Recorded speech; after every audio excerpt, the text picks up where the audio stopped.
Olá, sejam todos muito bem-vindos a essa aula. Ela faz parte do curso de Propriedade Intelectual, né, que vocês estão acompanhando.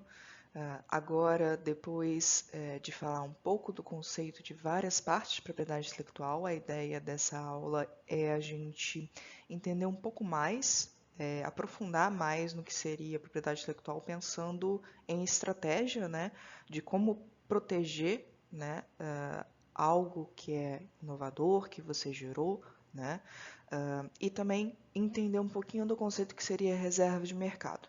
Tá? Isso é um conceito atrelado à propriedade intelectual e a gente vai explorar um pouquinho mais nessa aula também. Tá? É, Antes de tudo, eu vou rapidamente me apresentar. Né? Meu nome é Fernanda Neumann. Eu atuo, né, na área de propriedade intelectual já há um tempo. Eu sou química de formação, né, tenho mestrado e doutorado, né, dessa área, realmente já focando mais em propriedade intelectual e inovação, né, pela NPI. Rapidamente, eu trabalho não só como professora substituta na UFRJ desde 2023, né, mas também tenho atuado no Instituto Senai de Inovação em Biosintéticos e Fibras, que fica no Rio de Janeiro, né, no Parque Tecnológico, desde já 2016, então já são 7 anos. E nessa parte só, basicamente, eu atuo em projetos de pesquisa e inovação, principalmente para prospecção tecnológica, né? Então, projetos de áreas diversas, né, em conteúdos diversos, buscando entender o que existe de propriedade intelectual que possa, né, ajudar as empresas a prospectar, né, novas rotas, novas possibilidades, ou entender o que já existe, né, no mercado, né? E a gente usa muito propriedade intelectual para isso. E basicamente durante essa vida também, né, profissional, a gente se lida muito com os pesquisadores e lida muito com os clientes, né? E dúvidas básicas, né? Então sempre surge durante o desenvolvimento de um projeto de pesquisa na bancada, né? Os pesquisadores sempre vão se perguntando algumas coisas, né? Então, basicamente, né, o que eu fiz é uma coisa nova, né? Isso, qual é a diferença disso, né, para o que já existe, né? Eu posso ter, por exemplo, uma exclusividade para essa marca, né, não pensando só às vezes em pesquisa, né, mas pensando em alguma coisa diferente. Se eu produzir uma marca, se eu tenho uma marca nova, se eu criei uma marca, ela é exclusiva, eu consigo ter exclusividade, né? Patente especificamente, né, uma parte mais técnica, para que serve, né, um documento, uma patente? Eu posso proteger uma tecnologia, né, que eu vi, que eu percebi, que eu estou criando, desenvolvendo, né? E basicamente, né, como eu posso proteger a minha inovação? Né? Essa é, acho que é a grande pergunta, né? Não só, como eu estou falando em termos técnicos, né? Muitas vezes na parte técnica de um desenvolvimento, mas tudo que for de fato inovador que pode ser passível de proteção. Né? Então, vocês desse curso, né, já tiveram aulas introdutórias sobre o que são cada uma dessas propriedades, né, o que a gente considera, né, uma propriedade industrial, as diferentes possibilidades que a gente tem de proteção. E só que quando a gente se depara com todas essas possibilidades, também a gente tem que entender como eu prossigo para montar uma estratégia baseada nisso. Né? Existem várias possibilidades e como é que eu penso, né, em adquirir ou realmente realizar alguma coisa que faça sentido para minha empresa, né, para eu como pesquisador, né? Então, basicamente, a gente tem que entender que existem alguns passos, tá? Eu coloquei aqui o que seriam alguns passos para a gente começar a pensar e desenhar essa estratégia, né? Então, pensando numa estratégia de propriedade intelectual, o que eu preciso fazer antes de montar essa estratégia? Então, antes de sentar e dizer, vou fazer isso, vou fazer aquilo, vou proteger, vou depositar, vou registrar, né? Como é que a gente pode pensar antes disso? Então, antes de eu chegar de fato, né, a registrar, depositar uma patente, registrar uma marca, né, fazer algum segredo, como é que eu posso proceder dessa forma, né? Primeiro a gente tem que basicamente entender o sistema, tá? É o que vocês estão fazendo aqui, né, nesse curso. A ideia é que vocês entendam mais sobre propriedade intelectual e possam então, né, formular possibilidades e estratégias para que vocês, como empresa, empreendedores, né, como alguém que tenha, né, alguma coisa a ser protegido, faça bom uso disso, né? Então, primeiro sim, você tem que entender o sistema para poder de fato utilizar, tá? Uma segunda necessidade é você conhecer as formas de proteção e saber identificá-las. Então, é, entendendo o sistema que existe, né, a gente também vai entender que existem várias formas de proteção, né? Então, qual seria a proteção mais adequada para o que eu estou desenvolvendo, né? Você ainda tem várias possibilidades, né? A gente está falando aqui não só de patentes de marca, mas você tem desenho industrial, você tem indicação geográfica, você tem diversas outras formas, programas de computador, né? Quando a gente está falando de outras formas, né? Direitos autorais. Como é que a gente fala, olha, isso aqui é possível patente, isso aqui é uma possível marca, isso aqui é um possível desenho industrial, né? Isso aqui eu consigo proteger por direito autoral, é um programa de computador, né? Então, eu consigo primeiro entender o sistema, entender as diferentes formas e saber identificar, olha, eu acho que isso aqui pode ser protegido por isso, né? Isso antes de eu começar a pensar na estratégia, tá? Também é muito importante entender essa questão de é possível fazer esse registro, é possível fazer esse meu depósito, né, que seja de uma patente, proteção de uma tecnologia. Então, o que existe antes de mim, né? Existe alguma coisa que impeça que eu possa registrar, proteger esse documento, né? Então, entendendo o sistema também, a gente já consegue ter essa noção de, olha, o que eu fiz realmente faz sentido, eu posso utilizar desse sistema, né? Mas entender se eu consigo de fato, né, fazer uso do sistema de propriedade intelectual para proteger, né, a minha invenção, tá? E também sempre, nunca se esquecer de entender o que você já tem de parceria, tá? Porque quando a gente está falando de inovação, muitas vezes, raramente você vai estar absolutamente isento de qualquer relação, tá? Então, inovação já precede uma relação, tá? Já precede conhecer e conversar e trocar ideias, tá? Então, quando a gente faz isso, é normal que você tenha parcerias, contratos, né, de parcerias com, enfim, entre empresas, seja um projeto, né, seja você realizando uma pesquisa dentro da universidade, né, seja criando, né, empresas com sócios, né, então tudo isso exige e tem contratos por trás, né, é uma parte legal, né, que a gente precisa também estar muito atento antes de pensar numa estratégia, porque às vezes você vai pensar numa estratégia, eu vou proteger por patente, eu vou proteger, né, por esse meio, mas você tem atrelado um contrato que não é a decisão, não cabe somente a você, né? Cabe, às vezes, alguém que está junto com você nessa empreitada também já está atrelado, né, a um contrato, e aí lá diz que você precisa se ater à propriedade intelectual. Então, isso tudo é muito importante para, antes de você, de fato, pensar na estratégia, saber, olha, eu tenho, né, deveres com relação aos meus parceiros, aos meus sócios, né? Ou efetivamente legislações e regulações, né? Antes de depositar um documento, uma patente, existem algumas legislações, né? Regras que eu preciso seguir. Efetivamente existe alguma coisa que pode, né? Que eu preciso estar atento, né? Antes de fazer isso, tá? É muito importante ter essa noção, tá? Do que existe que possa, né? Vir a poder impedir essa estratégia. Então, antes de eu montar a estratégia, olha, né? Para depositar, eu preciso conversar, eu preciso negociar, tá? Porque eu já tenho isso em contrato prévio, né? Isso foi algo desenvolvido durante um projeto, né? Então, eu preciso entender isso. Foi desenvolvido na universidade, eu estou atrelado à universidade, eu tenho um contrato, sim, como aluno da universidade. Estou usando o laboratório, usando a estrutura da universidade. É importante saber que existem regras para isso, né? E legislações também. E depois, beleza, né? Antes então de montar a estratégia, eu tenho conhecimento, já tenho mais ou menos envolvido o que eu quero fazer.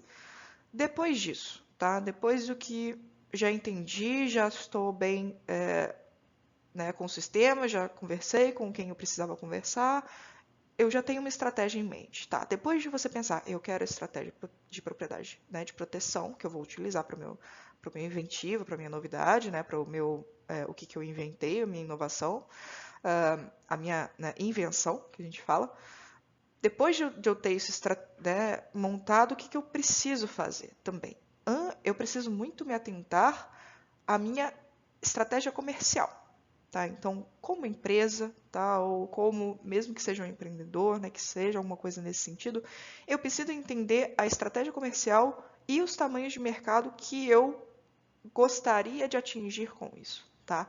Isso é extremamente relevante porque a propriedade intelectual está ligada à limitação territorial. Então, se eu desejo, a minha estratégia comercial é internacional, eu gostaria de ir para outros países, né? Eu já tenho parceiros em outros países, isso precisa ser levado em consideração quando eu estou, né, avaliando uma estratégia também, né? Depois de entender o sistema e tudo mais, eu preciso, olha, né, eu vou proteger marcas e se eu quero, né, depositar uma marca, eu preciso depositar ela pelo menos nos países em que eu desejo atuar comercialmente, né? Se eu vou só ficar no Brasil, eu deposito no Brasil, não vou vender para mais nenhum país, não me interessa, né, ter essa internacionalização, vender para outros lugares, né? Pode ser que eu não precise depositar fora, mas não, eu tenho, né, necessidade de depositar porque eu tenho, né, uma empresa que eu vou vender para diversos outros países, vou vender para os países da América Latina, vou vender para os Estados Unidos, para a Europa, para a China, que seja qualquer país, eu preciso saber, olha, se essa é a minha pretensão comercial, eu preciso depositar nesse país, tá? Porque tem a questão de limitação territorial. A gente vai falar um pouquinho mais disso também, né, durante essa aula. Mas antes também, então, né, depois de eu pensar, a questão de realizar uma análise de valor do ativo e TRL. O que é isso, né? Eu preciso saber para negociar, né, então para ter essa estratégia também, e a questão de negociações, né, que eu possa vir a ter, é muito interessante, muito importante eu entender o valor desse ativo de fato, né? Eu tenho uma patente, quanto realmente vale essa patente, tá? Existem metodologias para isso, não vai ser abordado aqui, mas existem algumas metodologias de você pensar o que realmente vale, tá? Quanto que isso vale. E a questão TRL também. TRL para quem não sabe, é uma medida que você fala mais ou menos a maturidade da sua tecnologia, tá? Quando a gente está falando aqui de tecnologia, isso é muito importante. Por quê? Eu tenho, né, uma tecnologia que está muito incipiente, né? Então o TRL ele é baixo, tá? Uma tecnologia muito inicial. Ela é uma tecnologia que está saindo da universidade agora. Isso é muito incipiente. Então, eu preciso ter noção de que isso vai ter um valor diferente de uma tecnologia que já está avançada, um TRL alto que a gente fala, tá? Um TRL mais próximo da indústria, um TRL que já está vendendo, já está chegando no mercado, tá? Então, isso é diferente e isso traz valores diferentes para a minha propriedade intelectual, tá? Uma propriedade intelectual que está muito mais perto do mercado tem um valor mais alto do que uma propriedade intelectual que ainda está sendo desenvolvida e ainda tem riscos. Tá? Isso é a questão do TRL, que também é muito importante se avaliar. E também a questão de políticas de incentivo e financiamento, tá? Entender que propriedade intelectual pode, né, ser utilizado para avançar, né, para conseguir não só financiamento, mas algum incentivo, né, de fato, que exista por legislação, né, que tenha essa formas de incentivo para valorizar, né, o que você tá ali com essa propriedade intelectual. Tá? Então, é interessante, tem várias legislações, leis de inovação, por exemplo, né, leis específicas que atuam nessa área para tentar, né, ajudar a empresas, empreendedores, inventores, né, a atingir, né, a inovação dessa forma. E também financiamento. Né? Existem alguns financiamentos bem específicos para a propriedade intelectual, inclusive, por exemplo, né, a FINEP tem um edital lançado, né, recentemente nesse viés, né, de propriedade intelectual. Então, existem formas de financiamento que podem ser atingidas com isso. Então, é muito interessante entender também essas possibilidades, tá? E quando a gente pensa, né, algumas estratégias, tá? E aqui eu vou abordar um pouco mais de tecnologia, tá? Mas que é muito relevante quando a gente fala de propriedade intelectual, né? Principalmente inovações técnicas, tá? Então, a gente tem algumas estratégias e normalmente as pessoas ficam muito confusas, né? Eu já ouvi falar que tem segredo industrial, eu ouvi falar que tem patente, né? E qual a diferença quando eu faço um ou quando eu faço a outra, né? Então eu quis trazer um pouquinho dessa questão aqui, porque eu acho que é uma questão fica muito da dúvida, né? Como é que eu posso fazer essa melhor estratégia? Como é que eu combino, tá? Melhores estratégias, né? Como é que eu posso selecionar de fato alguma coisa que faz sentido para minha empresa ou para o meu negócio hoje, tá? E então aqui tem o fluxo de decisão, tá? Então eu vou falar aqui realmente uma parte técnica, tá?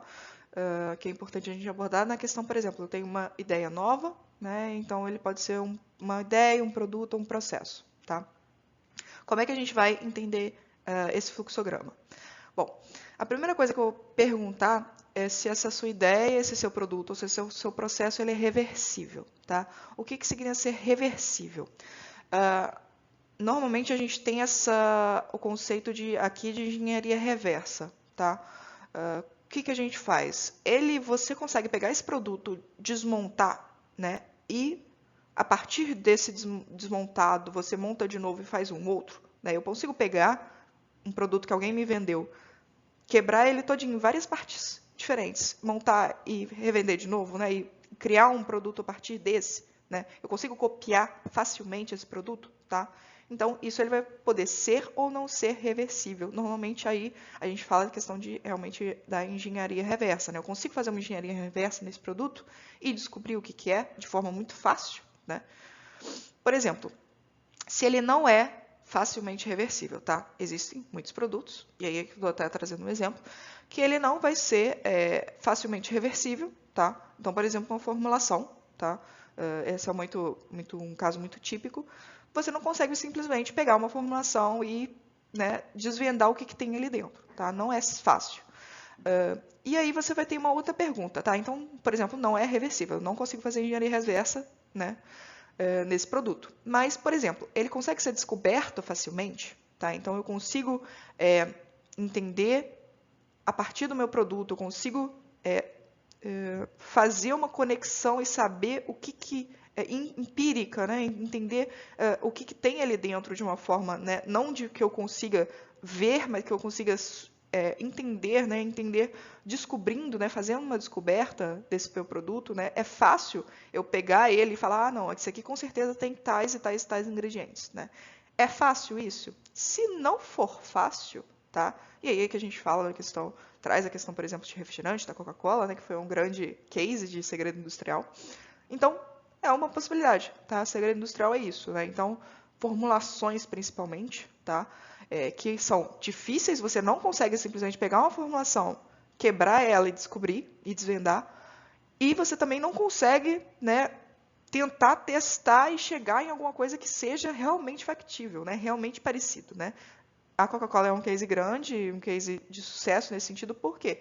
Era uma formulação de refrigerante que você poderia descobrir, pensar e testar, né? Alguns refrigerantes são testados, né? Testam-se para atingir a mesma formulação e, lógico, acho que hoje em dia você tem coisas mais próximas, né? Mas sim, é um segredo de formulação, um segredo industrial, tá? Então, por ser difícil, por não ser reversível, não conseguir fazer engenharia reversa e não ser fácil de descobrir, segredo industrial pode ser uma ótima forma de proteção, tá? E isso é ad infinito que você pode ter essa proteção até alguém eventualmente descobrir, tá? Mas é uma possibilidade de proteção. Bom, e aí o novo caso, né? Eu tenho, por exemplo, o meu produto, tá? Por exemplo, né, que ele não seja reversível, tá? Ele vai ser, então, né, algo que eu consiga, né, fazer uma possibilidade de não fazer uma engenharia reversa, não consigo fazer uma engenharia reversa, mas, por exemplo, ele vai ser facilmente descoberto, tá? Por exemplo, enfim, alguma formulação, alguma coisa, né, que eventualmente com aí alguma pouca alguma facilidade eu consiga, digamos, descobrir essa formulação, tá? Não me seja muito difícil, né? Eu não consigo necessariamente quebrar ele em vários pedacinhos, mas não seja difícil descobrir isso, tá? Não tenho uma dificuldade para descobrir esse meu produto, né? Para alguém copiar, por exemplo. Então, nesse caso, a gente vai poder ter aí a possibilidade ou a melhor, né, seria a gente optar pela questão da patente, tá? Um outro caso, né? Eu tenho meu produto, ele é reversível, né? Então ele, por exemplo, né, é um produto mecânico, um produto que eu consigo abrir, tá? Igual aqui a gente tem mostrando, né? Então eu consigo de certa forma, né, montar ele, remontar e fazer. Mas aí é que a gente tem a questão de ser fácil de contornar ou não, tá? Então, se esse produto não for fácil de contornar, tá? O que eu falo nesse sentido? Eu consigo, por exemplo, né, ter a minha molécula, ele é reversível de certa forma, né? Então eu consigo, né, ter uma noção de que a vacina ela tem essa reversibilidade. mas eu não consigo contornar porque, né, eu vou ter uma opção muito grande de moléculas, né? Então eles vão ser, eu consigo, né, impedir que essas pessoas contornem a minha invenção, né? Então eu vou proteger de uma forma, tá, que ele não seja fácil de você simplesmente botar um similar, tá? Então não é fácil eu colocar um similar, né? Eu consigo proteger ele de uma forma muito boa, tá? Então normalmente a gente coloca patente também nesse caso, né? Então se eu consigo ter esse meu produto fácil de se reverter, mas eu consigo contornar, né? Não consigo contornar ele de uma forma tão fácil, tá? Então eu boto uma patente, tá? Então eu não consigo botar um similar, né, muito facilmente, porque realmente é uma molécula muito específica que age de uma forma muito específica também, tá? Então não é fácil contornar essa invenção, né? Fazer um similar, tentar botar alguma coisa parecida, tá bom? Uma outra proposta, né? Então, por exemplo, que se ele for reversível e se ele for fácil de contornar, tá? Então, alguma coisa que eu consiga facilmente contornar, mas aí qual que vai ser a minha próxima pergunta, né? É baixo custo? Então, quanto que eu preciso investir para contornar? Tá? Por exemplo, posso colocar alguma coisa similar. Então, faz sentido eu consigo encaixar alguma coisa parecida, mas quanto que eu vou ter que investir para achar essa similaridade? Então, eu estou falando aqui de uma coisa muito simples, por exemplo, né? Eu tenho um produto mecânico, né? Por exemplo, um liquidificador, ou aqui a gente está falando da Alexa, por exemplo, né? Que é uma coisa interessante. Eu posso desmontar, eu consigo reverter, é reversível, desmontável, eu consigo contornar e fazer similares, né? Eu consigo fazer, né, alguma coisa parecida, né, com isso de uma forma muito fácil, né? Se isso for baixo custo, então o custo de eu criar similares, né, é fácil para mim, por exemplo, né, um componente de plástico, né, igual a gente brinquedos, isso é muito simples, né, que a gente consegue ver, né, vendendo, é fácil você copiar, né, e fazer outros de um custo baixíssimo, você não precisa investir muito para isso, né? Então isso também faz sentido você colocar uma patente, tá? É uma coisa que não tem muitos custos e aí você pensa, olha, o meu concorrente vai vir muito fácil, muito rápido. Então, a patente pode ser uma boa alternativa. Só de curiosidade, a Alexa tem mais de 200 patentes, tá, envolvidas nesse produto hoje, tá, da Amazon. Então, eles têm essa questão de proteger por patente, tá? Lógico que grandes empresas também sempre vão optar por proteções, né, que podem ser mais robustas, melhores para elas, mas tem esse viés de você conseguir, talvez facilmente ou mais facilmente, copiar, tá? E gerar um produto no mercado. E a última opção, tá, que eu quero trazer seria um produto que ele não é. Desculpa aqui, foi? Pronto. Um produto que ele não é. Que ele é reversível, que você consegue fazer a reversibilidade. É, de certa forma, fácil contornar a inversão, então você consegue fazer similares, tá? Mas não é muito baixo custo. Então, por exemplo, existem algumas formulações, alguns produtos, né, que você, né, consegue ali ter a reversibilidade, você consegue ver o que é componente, você consegue meio que fazer um produto parecido e colocar outros no mercado, né? A diferença para você ter isso é o custo, né? Então, tipo assim, você consegue contornar, você consegue fazer isso, mas eu preciso investir, eu preciso botar alguém lá para pegar aquela formulação e testar 20 formulações diferentes, 30 formulações. O cara vai ficar lá dias e dias e dias, um pesquisador testando formulação, testando, botando sensorial, não deu, é mais. Então, eu vou gastar meus concorrentes vão gastar muito mais tempo e vão gastar dinheiro para tentar me copiar, tá? Dessa forma, uma estratégia possível também, que a gente fala, é você chegar com liderança, tá? Então, antes, ao invés de pensar em patente, ao invés de pensar em segredo industrial, eu vou tentar chegar no mercado com esse meu produto, né? A priori, né? Com segredo, mas, né, sabendo que ele é fácil de se desvendar, então por isso não é questão de segredo, porque ele é simples de alguém chegar junto, mas vai gerar um custo. Então, como gera esse custo, vai demorar um pouco para o meu concorrente chegar no mercado. Então, eu consigo ter, de certa forma, uma liderança do mercado. Tá? Então, eu vou chegar o primeiro, eu vou conseguir, né, atingir uma marca, fazer uma marca, né, um nome naquilo, e aí, dessa forma eu consigo me distanciar dos meus concorrentes. Eles vão chegar em algum momento? Vão chegar. Mas quando eles chegarem, eu já vou ter minha marca, tá? Eu já vou estar diferenciado. Então, mesmo que tenha produtos similares no mercado, eu consigo, né, estabelecer a minha marca. Isso também, de certa forma, é o que faz, né, todas as formulações, quando o pessoal também tem a questão do segredo industrial.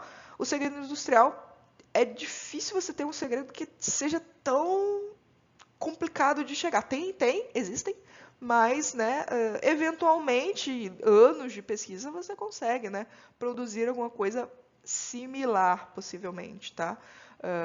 Então, você tem essa vantagem da marca. Então, às vezes, quando você já tem uma marca muito bem estabelecida, eu vou dar um exemplo muito fácil de ver isso, né, você não precisa chegar nisso. Então, você já se distanciou dos concorrentes dessa forma, né? Então, lembrando que marca também é uma propriedade intelectual. Então, você tem proteções complementares que podem te ajudar a superar os seus concorrentes, né? E usufruir dessa inovação que você está gerando, tá? Essas são algumas, tá? Formas, tá? De vocês protegerem, né? Principalmente pensando numa ideia de produto, processo, não alguma coisa nesse sentido, tá bom? Que eu quis trazer aqui para vocês terem de como ter esse fluxo de decisão, tá bom? Lógico que a gente tem outros tipos de proteção, né, que vão ser aí também passíveis de você ter esse entendimento, tá? Vai passar por entendimentos parecidos e similares com esse, tá? Mas esse aqui é um fluxograma muito importante para parte técnica, né? E sempre tem aquela questão, né? Segredo industrial, patente, né? O que é a diferença e como é que eu... Bom, mas seguindo, né? Eu quis trazer algumas estratégias reais, tá? São duas estratégias que eu trouxe para vocês aqui e é um exemplo muito bom, porque eu acho que é um exemplo fácil, né, da gente compreender e que mostra realmente como a gente pode usar isso na prática, tá bom? Se alguém ainda não viu esse fluxograma, tá? Mas eu imagino que muita gente já viu. Isso se aplica não só para engenharia, mas eu acho que todo mundo que precisa, né, mexer em alguma coisa em casa, né? Então você pode se perguntar, né? O objeto está se movendo, então se ele não estava se movendo e deveria estar se movendo, você usa WD-40, tá? Que é um produto que lubrifica, para quem não conhece o WD-40. Se ele não está se movendo, tudo bem. E se ele está se movendo e não deveria estar se movendo, você usa a fita, né, que é a prateada, né, que é a silver tape, e que também se aplica para qualquer coisa, né? Eles falam que é um fluxograma de engenharia, que é um produto que você usa, enfim, para qualquer coisa que se mexendo ou não se mexendo, se deveria estar se mexendo, bota WD-40, lubrifica e se mexe. Se não deveria estar se mexendo, você bota uma fita silver tape e o produto não se mexe mais, tá? São dois produtos muito comuns e muito utilizados, mas que têm propriedade intelectual envolvida e são duas estratégias bem diferentes, tá? Então, um deles tem estratégia de segredo industrial e o outro tem estratégia de patentes. Eu vou deixar vocês tentarem adivinhar qual que é qual. Qual que protegeu o seu produto por patente e qual que protegeu o seu produto por segredo industrial. Bom, quem pensou silver tape, tá? Foi o primeiro produto que foi protegido por patente, tá? Então, o silver tape ele é uma patente, inclusive, muito antiga, tá? Que falava, né, de 1845, né, que tratava de um adesivo usado para aplicação médica. Tá? Então, foi uma grande inovação nessa área, né, a questão dos adesivos sensíveis à pressão, que é PSA, são um tipo de adesivo, né? E essa foi uma invenção muito, né, realmente importante na época, então tinha essa questão, né, de aplicação médica, né? E depois foi evoluindo, né, até que inventores da 3M eles patentearam essa fita específica para fins não medicinais, tá? Em 1928, tudo bem, e eles realmente ficaram conhecidos, né? Acho que a 3M é uma das marcas mais conhecidas, né, para isso. É importante saber que eles tinham essa patente em 1928, eles produziam a silver tape, né, era uma lógica silver tape da época, e eles licenciaram para diversas outras empresas essa tecnologia para que elas também pudessem vender. Então foram várias empresas vendendo, mas a 3M, como tinha a patente, tá, eles também arrecadaram dinheiro, né, geraram dinheiro, renda, não só pela própria venda deles, mas pela venda das outras empresas, tá? Porque era realmente uma inovação muito importante e as outras empresas queriam também vender, por isso elas licenciavam, tá? Então elas davam a parte do dinheiro para a 3M e ainda assim vendiam e ainda assim era lucrativo para elas, tá? Então é realmente uma inovação muito relevante na época e ainda é até hoje, lógico, né? Extremamente usado aí por todo mundo. E, bom, como eu falei, a silver tape então foi patente, agora a parte do WD-40 vai ser segredo industrial, né? Então, alguns já, né, conhecem, na verdade já sabem dessa história, né?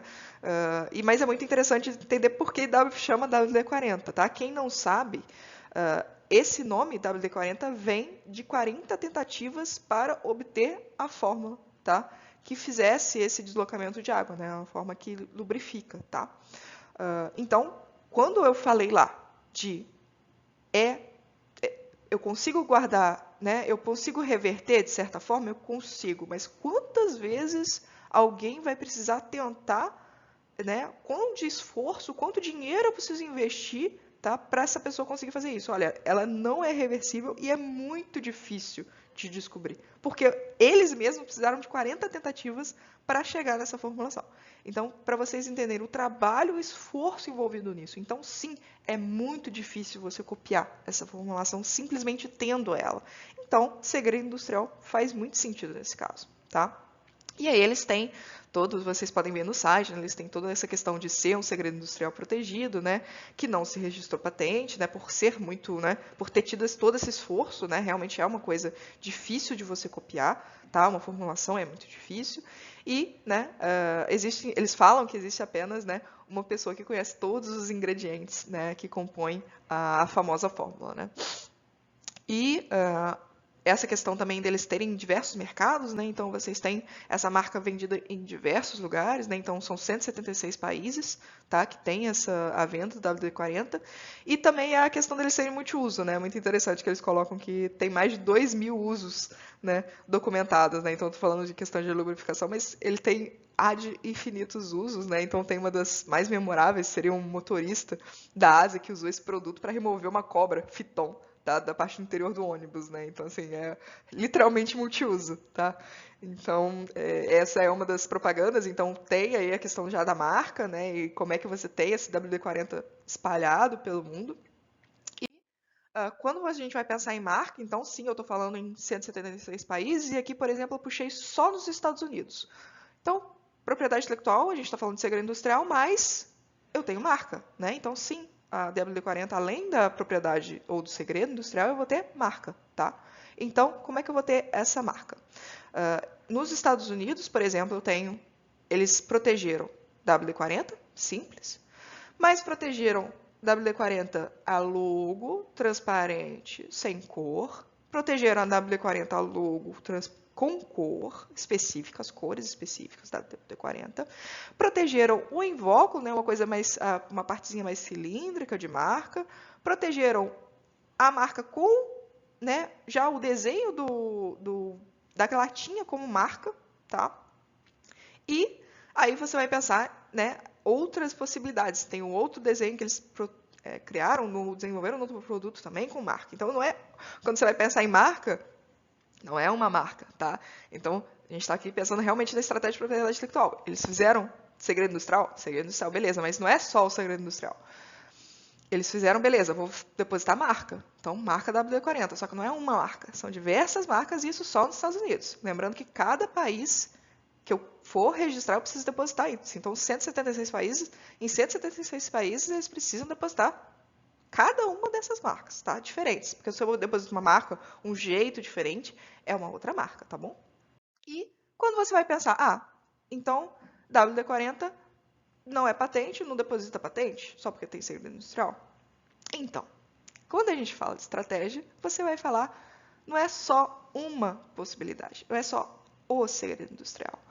Quando você vai desenvolver a empresa, eles desenvolveram várias outras tecnologias, tá? Então, eles desenvolveram, por exemplo, algumas tecnologias de acionador, né, do aerosol específico, né, como fazer o acionador, acionador de resistente às crianças, né, para que seja mais né, que as crianças não tenham problema, né, em pegar e ter isso, né, exposto a elas, entendeu? Se você consiga expor sem que elas, né, tenham problemas com isso, enfim, vários tipos de cabos, de como botar, como é o spray que sai do cabo. Isso tudo é patente, tá? Então eles têm, a WD-40 tem patentes também depositadas, tá? Então assim, não, a ideia sempre é pensar. Estratégia de propriedade intelectual não é a única coisa, tá? Estratégia de propriedade intelectual, o ideal é sempre combinar, tá? Então, esses exemplos reais trazem essa ideia para vocês e esse é o conceito principal de nunca vai ser uma única estratégia. De preferência, vai ser uma combinação de várias frentes de propriedade intelectual, tá? Só dessa forma que você realmente vai agregando valor, tá? Então, eu depositei uma patente, não é só a patente, né? São vários patentes, depois vai vir uma melhoria, depois eu vou depositar uma marca, depois eu vou depositar desenho industrial, programa de computador, qualquer coisa que me envolva. Segredo industrial, se eu criei uma coisa do meio desse caminho que fale segredo, então mantém por segredo, aqui vai ser know-how, aqui vai ser patente, aqui vai ser desenho, aqui vai ser a marca, tá? Sempre vai ser a melhor estratégia, vai ser uma ótima combinação, tá? Que a gente vai conseguir fazer. E pulando agora para uma parte mais do mercado, né, que eu falei. Quando a gente tem, por exemplo, uma ideia, tá? A gente vai ter lá depósito da propriedade industrial, tá? E só que tem uma questão. Onde é que eu coloco isso? Eu falei que é questão de propriedade intelectual e vocês aprenderam que é uma questão territorial, tá? Então eu tenho que escolher onde depositar, tá? Mas onde eu vou efetivamente depositar esse documento? Quando a gente fala de onde eu deposito ou onde eu faço a minha proteção, eu estou diretamente relacionando isso com reserva de mercado, tá? O que é reserva de mercado? Reserva de mercado, eu coloquei aqui, literalmente para vocês entenderem, que é como se eu reservasse uma mesa para o jantar. Eu ligo para o restaurante, né? Olha, eu vou aparecer aí, né, às 8 horas, né, da noite com 4 pessoas e eu gostaria de reservar uma mesa, tá? Você vai fazer o quê? Uma reserva. Então, você não vai estar lá, você vai estar lá às 8, então você não está lá nesse momento, tá? Você vai estar prospectando que você vai chegar, né, no restaurante às 8, tá? E você precisa ter essa reserva. Então, quando você chegar lá, você quer que a mesa esteja, né, no lugar certinho com as pessoas para você chegar lá, poder sentar, tá certo? Não ter o problema de não achar lugar. Então, coisa se aplica à propriedade intelectual. Por quê? Porque a questão da propriedade intelectual somente vai ser válida no país de depósito, tá? Isso, lógico, analisando trâmites legais, tá? Então, quando você quer, por exemplo, exportar ou comercializar esses produtos em outros países, você precisa realizar o depósito de direito de propriedade intelectual para garantir a exploração econômica em cada um desses países. Então, isso é diretamente relacionado ao mercado, tá? Ou seja, eu quero explorar o mercado nos Estados Unidos, eu deposito nos Estados Unidos. Eu quero explorar o mercado do Brasil, eu deposito no Brasil.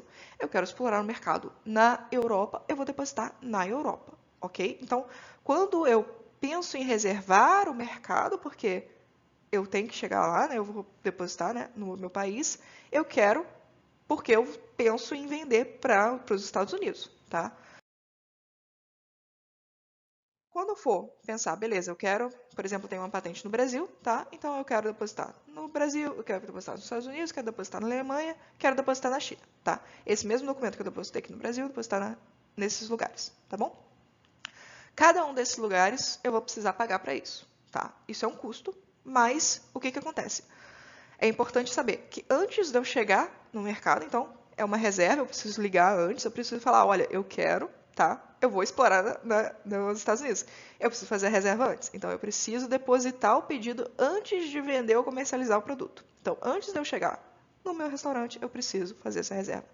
Para fazer a reserva, eu preciso fazer isso em qualquer e todos os lugares que eu quero fazer essa reserva. Então, eu quero, olha, esse mercado vai ser meu, essa mesa vai ser minha. Eu preciso que essa mesa seja minha. Para isso, você precisa garantir. Então, você precisa, nesse caso, pedir e tem um custo para você pagar para todos esses países que você quer chegar. Então, você vai falar, a minha estratégia comercial é chegar nos Estados Unidos, chegar na Alemanha e chegar na China. Então, você vai precisar depositar antes de vender, antes de comercializar, depositar nos Estados Unidos, depositar na Alemanha e depositar na China. Tá? E só para vocês terem uma noção de como é que funciona isso, então eu estou falando que, só especificamente das patentes, tá? Que é um dado bem legal. Antes, então, de pensar de depósito, eu penso em mercado. Então, normalmente, quando você deposita no país, você deposita por conta do mercado, tá? Então, a gente consegue ver que alguns países, aqui eu vou citar principalmente, acho que o Brasil é um dos melhores exemplos, tá? A gente consegue ver, né, que a gente tem mais não residentes depositando no Brasil do que residentes, tá? Completamente oposto da China, por exemplo. Hoje, a China, a maioria das pessoas que depositam na China são residentes da China, tá? E a maioria das pessoas que depositam no Brasil são pessoas de fora do Brasil. Não são brasileiros que depositam patente no Brasil. Não são brasileiros que fazem a reserva de mercado no Brasil. A reserva do mercado brasileiro está sendo feita em sua maioria, por estrangeiros, tá? Nos Estados Unidos, você percebe que é quase metade metade.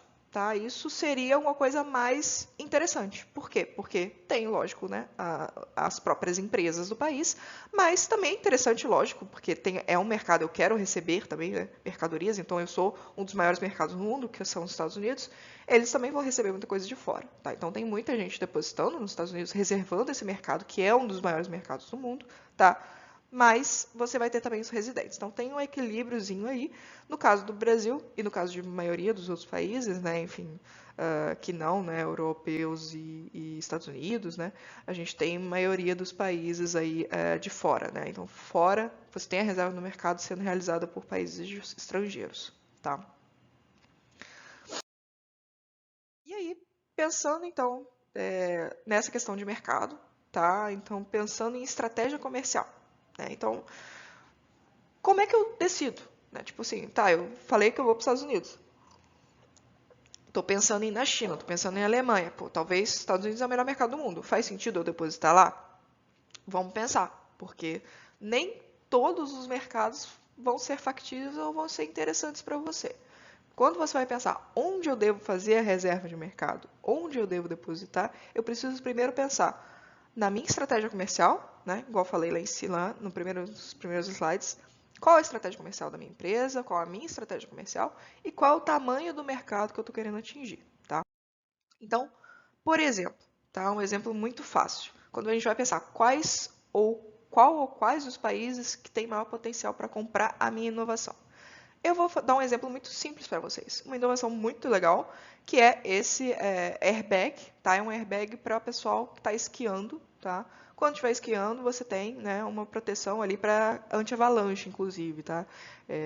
Né, se você estiver esquiando e por acaso sofrer uma avalanche, e você sobrevive porque ele te mantém, né, salvo ali na superfície, tá? Uma invenção muito boa, é vendida, tá? Tem no mercado para vocês comprarem, mas faz sentido eu proteger essa tecnologia no Brasil?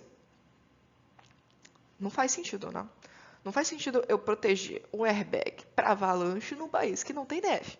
Num país que não tem... As pessoas não fazem esqui, né? Então, assim, não tem o meu mercado. Não existe mercado no Brasil, tá? Faz sentido você proteger na Europa, nos países mais frios, da América Latina. Tem esqui? Faz sentido, tá? Argentina, no Chile, tá? Faz sentido. No Brasil não faz sentido, tá? Então, não faz sentido você nem pensar em proteger, não faz sentido ter uma patente no Brasil, porque o Brasil não é um mercado, tá? Então, eu não vou vender esse produto aqui, tá bom? Então, realmente tem produtos e lugares. Seu mercado realmente tem que estar de acordo com quem vai comprar, de fato, o seu produto, tá? E aí, outras perguntas também que são muito importantes, né? Onde você já atua ou possui parceria estratégica que aceitaria investir na sua invenção? Eu, por exemplo, sou uma empresa brasileira, mas eu tenho já atuação nos Estados Unidos, eu já tenho atuação na Argentina, eu já vendo para a Europa. Poxa, então, sim, faz todo sentido você proteger a Argentina, proteger os Estados Unidos e proteger a Europa, porque você já tem um pé lá, então você já tem facilidade de chegar lá, tá? Então, faz sentido você ter esse investimento nesses países porque você já tem alguém. Ou, por exemplo, acabei de ter uma tecnologia, estou desenvolvendo uma tecnologia e estou conversando com um investidor nos Estados Unidos. Já tem um possível parceiro, não é minha empresa, é uma empresa parceira. Eu já estou conversando com essa pessoa, olha, tem um produto, pode ser interessante. Faz sentido eu proteger na Europa, nos Estados Unidos, por exemplo, nesse caso, que eu estou negociando com alguém dos Estados Unidos. Faz sentido eu proteger nos Estados Unidos, tá? Porque eu já tenho esse caminho das pedras, eu já tenho alguém para justificar os custos para eu manter uma propriedade intelectual nos Estados Unidos. Os custos de eu garantir que a minha marca esteja nos Estados Unidos, tá? Que eu consiga vender os meus produtos nos Estados Unidos. Isso é muito importante, tá? E também sempre entender que existe potencial para exportar, né? Por exemplo, eu não tenho conversas com ninguém nos Estados Unidos hoje, ou não tenho conversas com ninguém com a Europa, por exemplo. É um produto muito bom na França. É um produto que os franceses, eu vi que o mercado francês está ultra mega apto a comprar esse produto, né? Ou é um produto que a gente tem aquelas questões de restrição alimentar, restrição, né, de algum produto específico que tem culturas específicas, né, religiões que só permitem um tipo de alimento e o meu alimento, né, tem a minha tecnologia faz sentido com esse tipo de tradição. Então, poxa, esse mercado pode me ser muito interessante, mas eu ainda não conversei, eu ainda não tenho nada, mas esse mercado faz sentido para mim. É um mercado que eu já vou focar. Né? Então, tem sentido eu focar nesse mercado. Então, beleza. Tem sentido eu ver para os franceses? Eu vou pensar em depositar uma patente na França, na Europa. Né? Eu vou tentar já, né, visando o licenciamento, visando proteger lá para licenciar para alguém local produzir, por exemplo. Né? A questão de licenciamento é muito interessante, porque você não precisa necessariamente produzir, você pode fornecer essa tecnologia para que alguém compre dessa tecnologia e utilize para vender um produto. Né? Então, tudo é negociável. Né? Tudo depende de quem demanda, do seu cliente, de fato. Tá? E, bom, algumas referências, tá?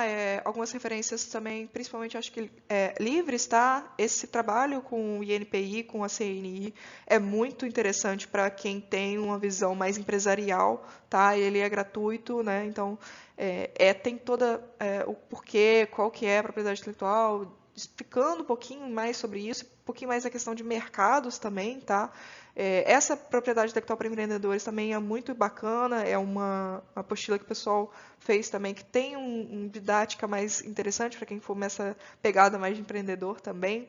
Né? A referência de comércio exterior, propriedade intelectual e comércio exterior, que eu acho que faz sentido para quem está pensando nessa questão de mercado. Tá? Então, se você quer, né, vender alguma coisa para fora, como eu lido com isso, e eu falei aqui de eu gostaria, eu tentando proteger, né, mas se você quiser, às vezes, entrar em algum mercado e tem alguma proteção que você vai, né, às vezes, esbarrar em outra pessoa. Né, então, tem um pouco disso também aqui, tá? Para vocês lerem, e lógico, Estratégia de Inovação é um livro também sempre de referência que a gente passa para todo mundo que faz sentido, tá bom? É isso. Fico, lógico, à disposição, tá? Quem quiser entrar em contato, quem quiser tiver alguma dúvida, quiser me adicionar no LinkedIn, tá? Fica à vontade. Espero que tenha sido, né, interessante, prazeroso e que vocês tenham, né, absorvido aí e consigam, né, pensar agora em estratégia de propriedade intelectual e pensar nessa questão de mercado também. Muito obrigada.